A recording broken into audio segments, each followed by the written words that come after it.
warahmatullahi wabarakatuh. Hai sobat pelajar semuanya. Apa kabar kalian hari ini? Pastinya baik dong ya. Amin. Oke, kembali lagi dengan saya Ulfatul Mafiroh dari kelas PAI 3. Kami dari kelompok 6 akan sedikit membahas tentang Pancasila sebagai sejarah perjuangan bangsa pada video pembelajaran kali ini.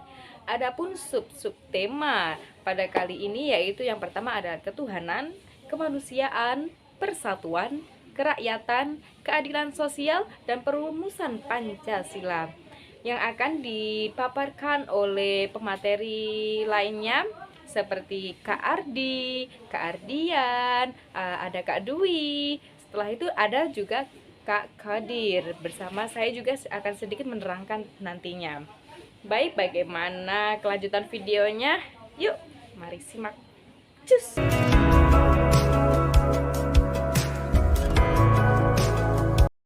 Assalamualaikum warahmatullahi wabarakatuh. Nama saya Ahmad Aprianto, NIM 211010079. Di sini beserta teman-teman saya akan menjelaskan tentang Pancasila dalam konteks sejarah perjuangan bangsa Indonesia. Sejarah terbentuknya Pancasila. Soekarno sebagai tokoh sentral pada kelahiran Pancasila 1 Juni 1945 menyatakan bahwa dirinya bukan pencipta Pancasila. Pernyataan itu ingin menunjukkan bahwa berbagai nilai yang terkandung dalam Pancasila bukan ciptaan Soekarno, tetapi sebenarnya hidup dan dihidupi oleh masyarakat Indonesia. Marilah kita lihat satu persatu sila-sila Pancasila dalam kehidupan masyarakat Indonesia. Ketuhanan. Indonesia adalah masyarakat religius. Sejak zaman para tulisan, masyarakat Indonesia telah mempercayai adanya hyang gaib. Bangunan megalitikum yang ditemukan di berbagai tempat menunjukkan bahwa masyarakat menyiapkan upacara yang ditujukan kepada hyang gaib. Kepercayaan itu masih dikenal sebagai agama lokal atau ajaran kepercayaan masing-masing dari nenek moyang.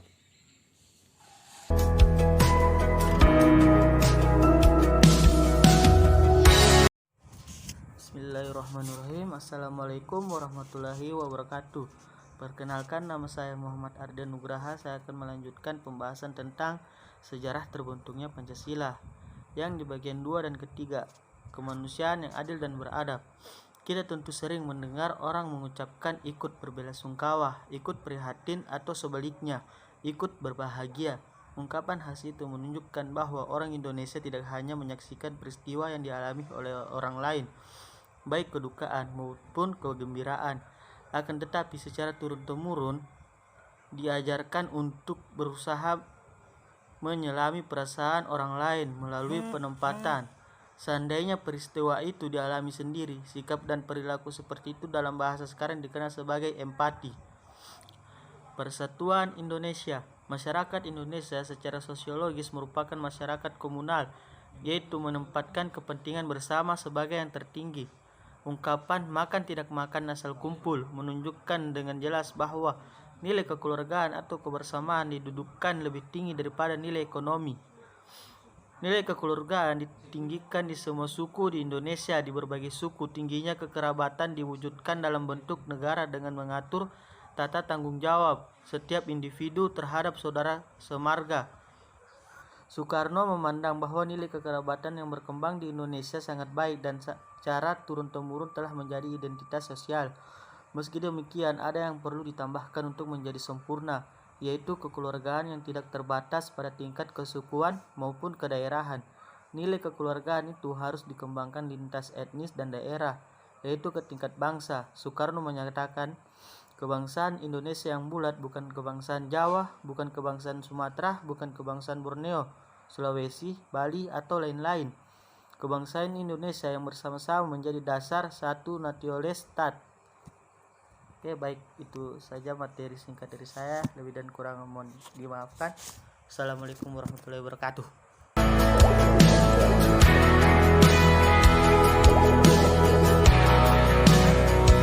Musyawarah atau demokrasi.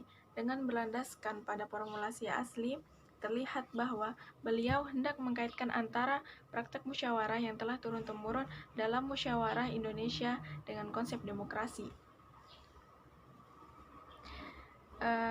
Dasar itu adalah mufakat, dasar perwakilan, dasar permusyawaratan negara Indonesia. Bukan satu negara untuk satu orang, bukan satu negara untuk satu golongan, walaupun orang kaya. Kita mendirikan negara, semua buat semua, satu buat semua, semua buat satu. Kesejahteraan, prinsip bahwa pemerintahan harus melindungi warganya, telah mengkaitkan dalam kehidupan masyarakat Indonesia.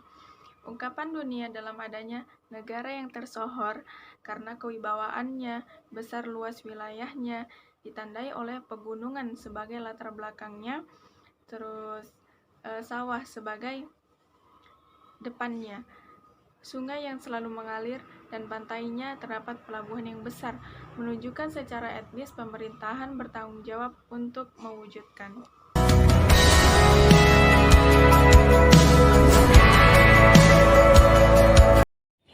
Oke, untuk materi selanjutnya yakni proses perumusan Pancasila.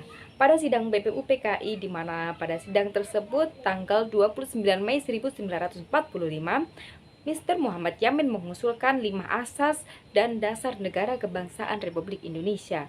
Setelah 3 hari kemudian, pada tanggal 1 Juni 1945, Insinyur Soekarno juga mengucapkan pidato mengenai dasar filsafat negara Indonesia Merdeka yang terdiri dari 5 asas, yakni kebangsaan Indonesia, internasionalisme atau perikemanusiaan, mufakat atau demokrasi, kesejahteraan rakyat, dan ketuhanan yang Maha Esa.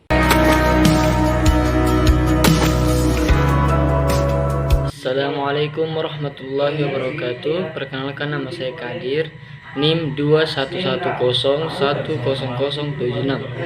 Di sini saya akan menjelaskan tentang perumusan Pancasila hasil penetapan BPUPKI.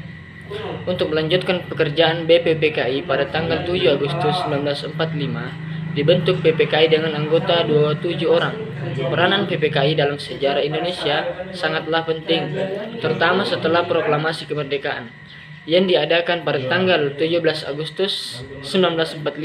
Badan inilah yang menyempurnakan dan mengesahkan berbagai perlengkapan berdirinya sebuah negara baru, yaitu Republik Indonesia. Salah satu finalisasi yang dilakukan oleh PPKI adalah penghilangan atau penghapusan kata dengan kewajiban menjalankan syariat Islam bagi pemeluk-pemeluknya.